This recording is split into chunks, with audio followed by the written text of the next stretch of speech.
অসমীয়াৰ হেঁপাহৰ ভোগালী বিহুলৈ মাজত মাত্ৰ কেইটামান দিন বাকী থকা অৱস্থাত শিৱসাগৰৰো বিভিন্ন প্ৰান্তে প্ৰান্তে বৰ্তমান ভোগালী বিহুক আদৰিবলৈ প্ৰস্তুতি চলাইছে অসমীয়া ৰাইজে।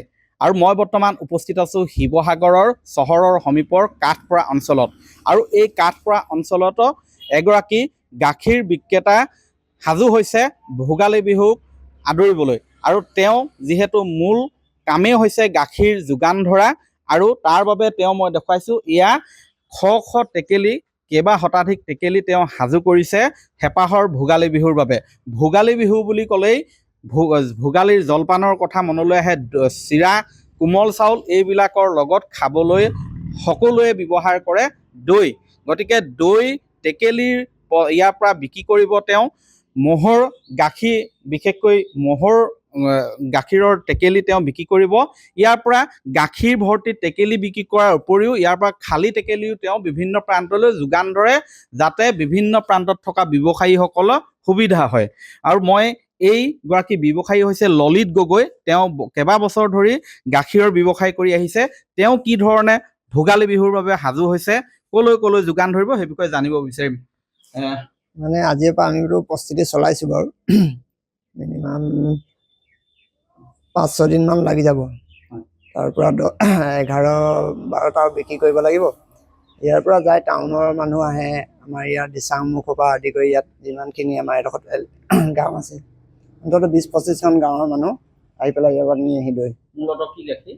ইয়াত এতিয়া ম'হৰে মই হেৰি কৰিছোঁ, ম'হৰ দৈটোৱে চলে। আৰু তাৰপৰা অলপ মানে কেইটামান গৰু গাখীৰ দৈ হেৰি কৰিছোঁ। ম'হৰ এতিয়া লিটাৰ কিমান এইবাৰ? ম'হৰটো এইবাৰ 110কৈ হ'ব লিটাৰ। এটা টেকেলিত কিমান? এতিয়া 2 লিটাৰ আছে।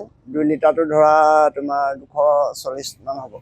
তাৰপৰা আৰু 1.5 লিটাৰটো ঠিক তেনেকৈ 170 টকা।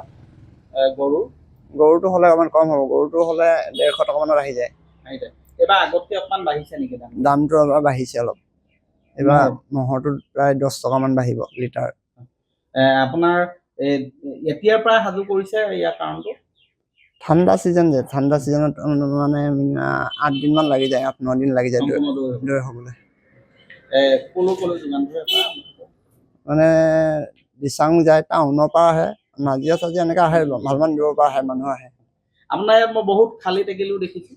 খালী টেকেলিখিনি মোৰ লগৰ বন্ধু আছে, বেপাৰী মানুহ, তেওঁলোককো মানে তেওঁলোকে মোৰ পৰা নিয়ে।